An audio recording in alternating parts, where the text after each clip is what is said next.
I was getting weakness on my right leg, which was my power leg because I used to play soccer. And then my right hand, basically this right side of my body. And then I could not see people clearly.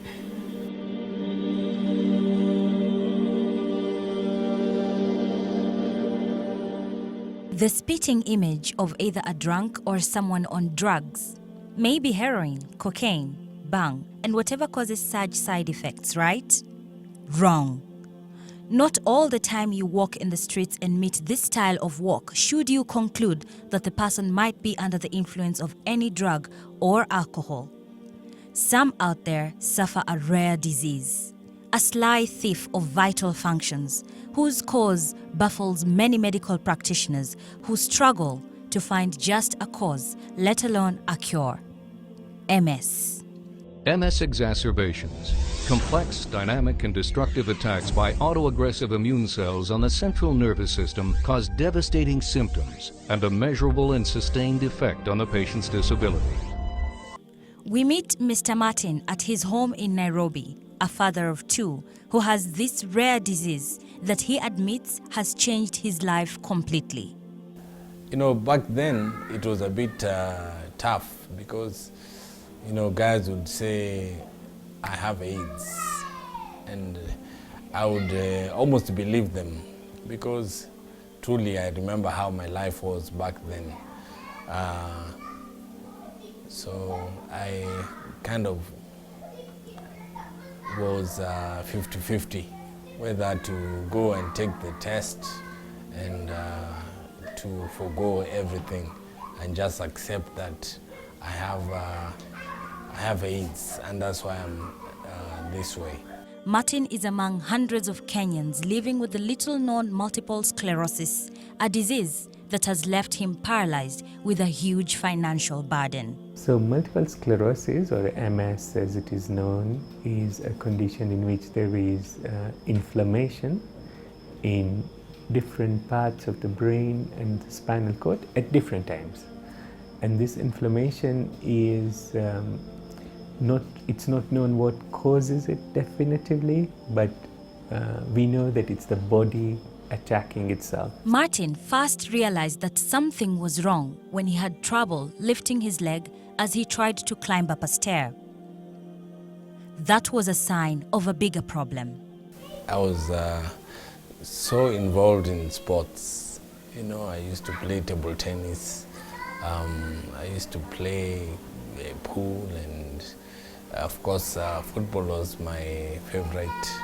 I used to play basketball, and now because my eyesight went, not completely, but you know, majorly, you know, I cannot see the rim. I cannot even see your eyes as you are there and I'm here. It's like 2 meters away. Multiple sclerosis causes the body's own defenses to destroy neurons in the brain and spinal cord, and hence affecting the nerves. So normally the body has a defense system, the immune system, and this defense system is supposed to defend us, to protect us from enemies, external enemies like infections, bacteria, viruses, or internal enemies like cancers or something wrong going on in our body. But in this case, the defense system turns against our own bodies, and so in a way friendly fire, and this friendly fire results in damage to the nervous system. The big thing that the inflammation does is that the nerves are like electrical wires, they have insulation, and this insulation gets stripped off from the nerve fibers within the brain and the spinal cord, and the body repairs some of that insulation.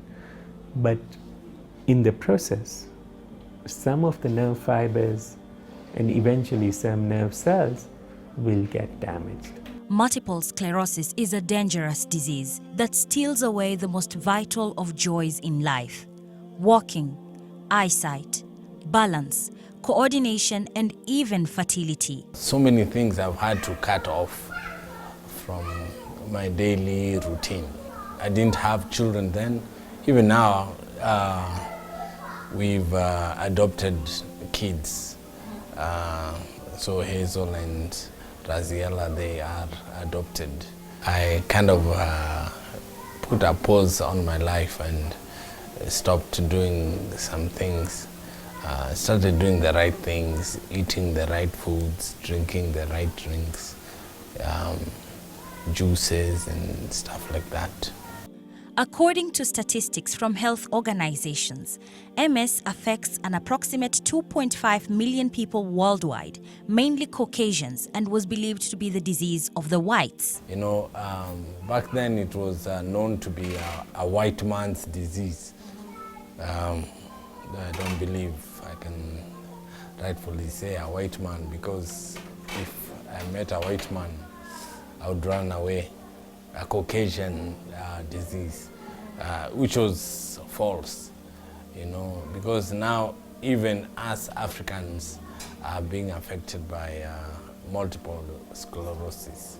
So it's more common amongst white Caucasians than amongst other races. It's more common in the, you know, northern and southern kind of more extreme hemispheres than it is in the tropics. So it's more common in the West. It's thought to be less common on our continent in amongst us as Africans. In Kenya, there are over 300 multiple sclerosis cases known to doctors. Medics say there may be hundreds other undiagnosed cases. So I think even before medication, one needs to make a diagnosis, isn't it? So to make a diagnosis, I think one needs to see a good physician, and obviously it would be best to be seen by a neurologist. A clinical diagnosis is made, and often the most important test is getting an MRI scan of the brain and the spine. Despite the difficulties, Martin has never stopped smiling. MS is tricky because there are four different types of MS. The type that Martin has is secondary progressive, which means he's plateauing, and then when he gets an attack, he dips, and then he'll plateau for a while. So since we got married 10 years ago, we've probably had 4 episodes, 4 relapses, which is good, because I know people who have relapses each week, and it's quite tricky. Which it also means that his disability has been going down slowly and slowly. Like when we got married, he didn't use a cane. Now he uses a cane, he's used a walker, he's used different types of aids to be able to help me move around. My life has changed. I don't know, because I haven't known this life differently. When I met him, he had MS. Okay. Yeah. So I had 4 years of thinking about it. Yeah. We finally got married. So I don't see how it would be different. I don't know how it would be different. Multiple sclerosis has no cure when it reaches progressive stage. You know, the month of October is about over. I've not been to the office even one day. I don't know if I'll get a paycheck, but I've not been to the office even one day because of MS. Right now, as you are conducting this interview, I asked my physiotherapist to be close to me, because anytime I may topple over, because I feel a bit, I'm not there, you know. I feel like anytime I may pause and just topple over, and he's here to hold me up. So many things have happened to me. You know, I've not been able to, I cannot type. I used to type. My left jaw, lower jaw, there's something called trigeminal neuralgia. It's a pain. They say it's fourth worst pain in the world. And people have committed suicide because of it back then, before they even came up with medication to heal the pain, to ease the pain. Yeah. At least now they're using some tablets for epilepsy. They give us, you know, just to ease the pain. Right now, as I speak with you, because I'm speaking a lot. I feel the nerve just trying to come up with that pain, and it has been a journey and a half for me and for everyone else who goes through this MS. You know, it affects people differently. Despite the fact that Martin had always been a hardworking person who ate right, exercised, and followed all the rules of healthy living, today, trying out those exercises brings a lot of pain. Dr. Hooker tells us that the cost of basic drugs for managing this condition is very high. If one has a relapse, one has an attack of MS, then we often give high doses of steroids for a few days to try and make people get better quickly, more quickly than if they didn't get the steroids. But long term, steroids don't have a role in treating this condition. What helps patients is a group of drugs known as disease-modifying therapies. Now, these drugs come in different forms. So there are injections which one can give oneself, just like one gives insulin injections, either into the muscle or the skin. There is a whole range of newer tablets, and this is the range of medication, options that one has.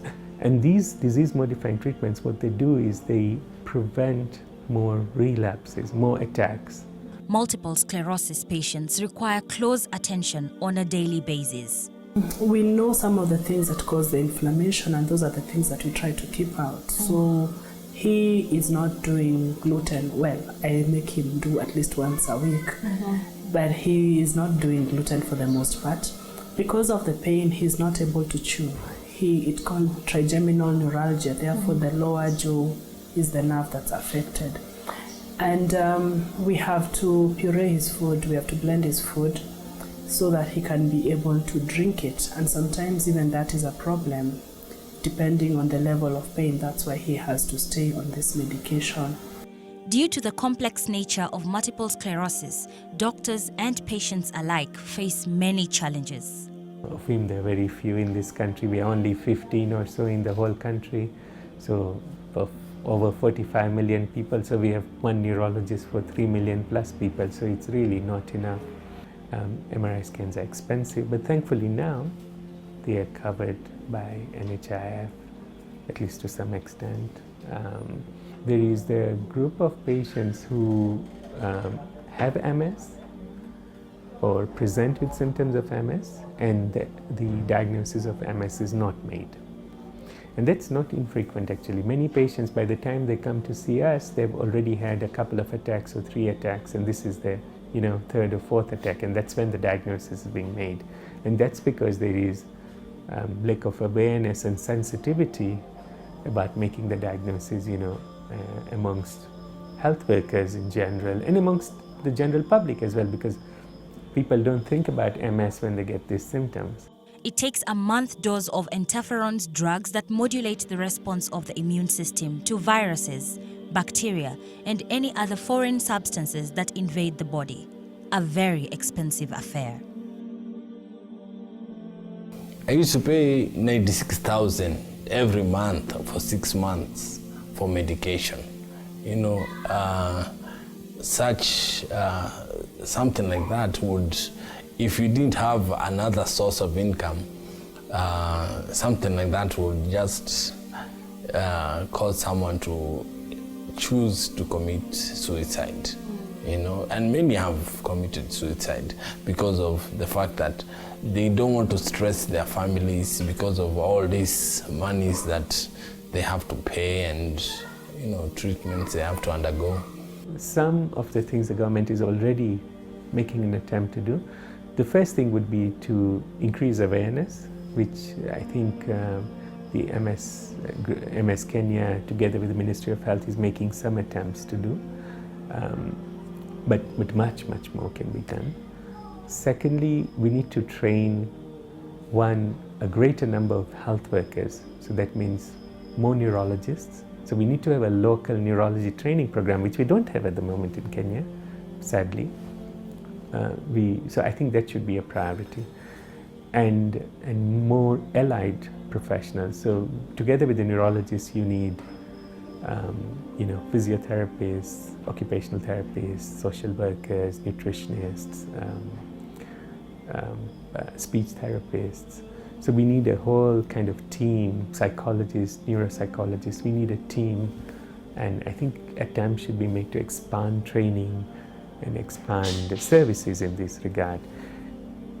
In the same way, I think we need to have centers. So we need to have centers. So for example, if one has cancer today, one knows you can come to the Aga Khan University Hospital, or you can go to the Kenyatta National Hospital or Nairobi Hospital, or the MP Shah, Associated Cancer Care, Kenya. So we have centers. We need similar centers for MS and neurological conditions. So, we could have identified centers in both the public and the private sector. Multiple Sclerosis Association of Kenya is a legally registered organization that brings together people with, those affected by, and professionals dealing with multiple sclerosis or a similar disease.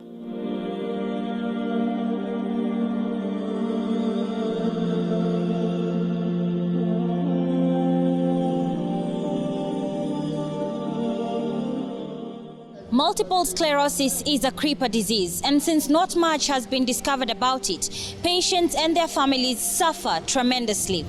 Governments need to come together to fund more research into the development for treatment of this disease. For Horizon Reports, I am Mariam Mwacharo.